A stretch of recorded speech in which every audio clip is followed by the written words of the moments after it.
I had been looking forward to this day for months. Universal Studios was my favorite place on Earth, and for the first time I was going alone. No parents, no younger siblings dragging me to kiddie rides, no friends slowing me down. I could do whatever I wanted, whenever I wanted. I had saved up for this trip, working weekends at the local grocery store, and now, at 17, I felt a strange sense of independence as I walked through the gates. The air smelled of churros and sunscreen, and the sound of roller coasters roaring in the distance filled me with excitement. I spent the morning hopping from ride to ride, barely stopping to eat. By mid-afternoon, I decided to take a break and grab a snack near the water park area. The benches were crowded, so I found a spot on the edge of a planter, sipping on a soda and people watching. That's when I noticed her. A little girl, maybe 5 or 6 years old, stood a few feet away, clutching a stuffed minion toy. She looked lost, her big brown eyes scanning the crowd nervously. She wasn't crying, but she had that look kids get when they're on the verge of it. I glanced around, expecting to see a frantic parent rushing toward her, but no one came. I was about to stand up and ask if she needed help when a woman appeared out of nowhere. She was tall and thin, with dark sunglasses and a wide-brimmed hat that cast a shadow over her face.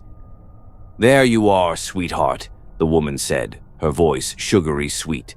She reached out and took the girl's hand. The little girl stiffened, her body language screaming discomfort. "Let's go find your mommy," the woman said, already pulling her toward the exit. Something felt off. The girl didn't resist, but she didn't look relieved either. She glanced around again, her eyes meeting mine for a split second. They were filled with confusion and fear. I stood up, my heart pounding. "Hey," I called out, my voice louder than I intended. The woman stopped and turned her head slightly, but not enough for me to see her face. "It's okay," she said, her tone clipped. "She's with me." The little girl didn't say anything. "Are you her mom?" I asked, taking a step closer. The woman hesitated, her grip on the girl's hand tightening. "Of course I am," she said, her voice growing defensive. "Then why does she look scared?" I asked, my voice shaking. The woman didn't respond. Instead, she started walking faster, practically dragging the girl behind her. "Stop!" I shouted, my adrenaline spiking. "I'm getting security." That did it. The woman let go of the girl's hand and bolted into the crowd, disappearing before I could get a good look at her. The little girl stood frozen, tears streaming down her face now. I rushed over to her, crouching down to her level. "Hey, are you okay?" I asked gently. She nodded, but her lip quivered. "I don't know her," she whispered. "She said she was taking me to my mom." I felt sick. I grabbed her hand and led her to the nearest employee, explaining what had happened as quickly as I could. They called security, and within minutes a frantic woman came running toward us. It was the girl's real mom. She scooped the girl into her arms, crying and thanking me over and over. I tried to downplay it, but my hands were still shaking. Security escorted me to their office to give a statement. They assured me they'd review the park's cameras and alert the police, but I couldn't shake the feeling that the woman was long gone. The rest of the day was a blur. I couldn't enjoy the rides or the atmosphere anymore.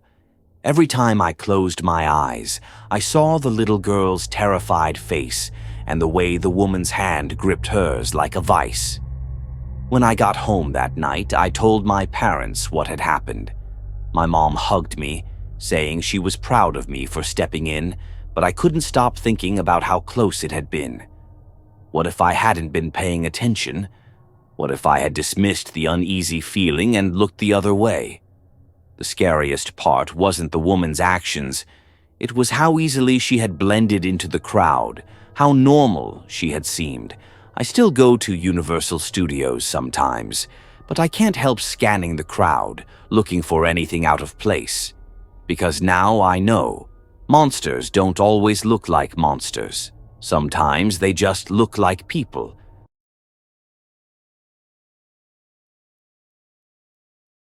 It was supposed to be a perfect day. My wife, Claire, and I had been planning this trip to Six Flags for weeks. Our 7-year-old son, Ethan, had been begging to go ever since he saw a commercial for the park on TV. He was obsessed with superheroes, and the promise of meeting his favorite characters at the park had him counting down the days. Life had been hectic lately.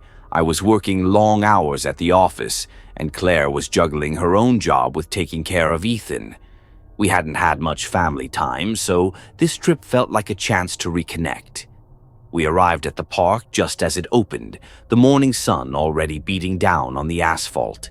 Ethan was practically vibrating with excitement, darting ahead of us as we made our way through the entrance.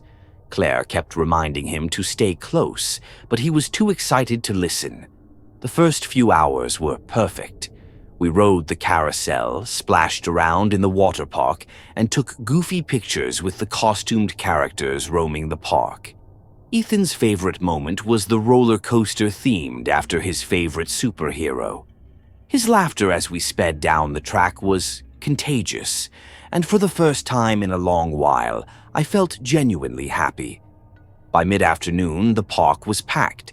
The lines were longer, the sun was hotter, and Ethan was starting to get cranky. We decided to grab lunch at one of the outdoor food courts. While Claire stood in line for burgers, I sat with Ethan at a nearby table. "Can I go look at the arcade, Dad?" Ethan asked, pointing to a brightly lit building just a few yards away. I hesitated. The arcade was close enough that I could see the entrance, and I figured it wouldn't hurt to let him peek inside while we waited for Claire. "All right," I said, "but don't go far. Stay where I can see you." He nodded eagerly and ran off. I watched him disappear into the arcade, my eyes flicking back and forth between the entrance and Claire, who was still waiting in line. A few minutes passed, then a few more. I started to feel uneasy. Ethan hadn't come back, and I couldn't see him through the glass doors of the arcade. I told Claire I'd be right back and headed toward the building, my heart pounding harder with each step. The arcade was dimly lit and packed with kids.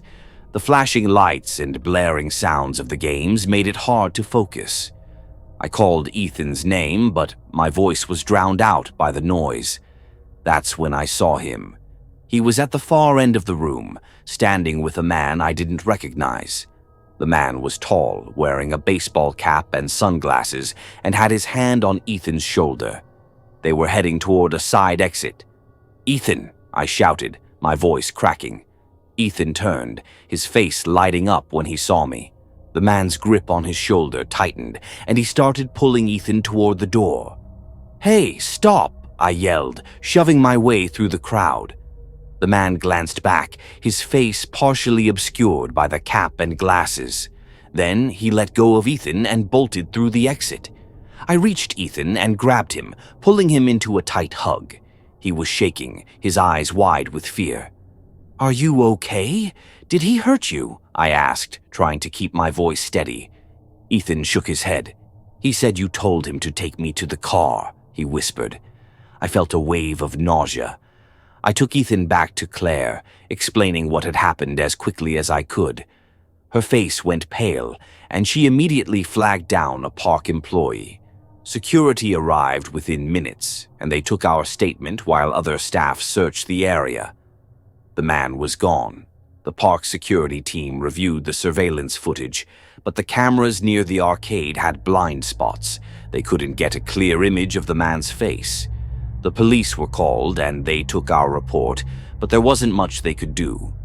We left the park early that day, our excitement replaced by a heavy sense of dread. Ethan was quiet the whole ride home, clutching his stuffed superhero toy like it was a lifeline. That night, after Ethan was asleep, Claire and I sat in the living room trying to process what had happened. The thought of how close we came to losing him was unbearable. I still think about that day every time we go anywhere crowded. I hold Ethan's hand a little tighter, and I never let him out of my sight. I don't know who that man was or what he planned to do, but the memory of his hand on my son's shoulder haunts me. It was a reminder of how quickly something innocent can turn into a nightmare.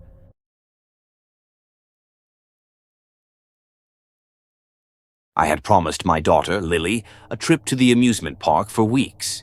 She was 6, bright-eyed and full of energy, and I wanted to give her a day to remember.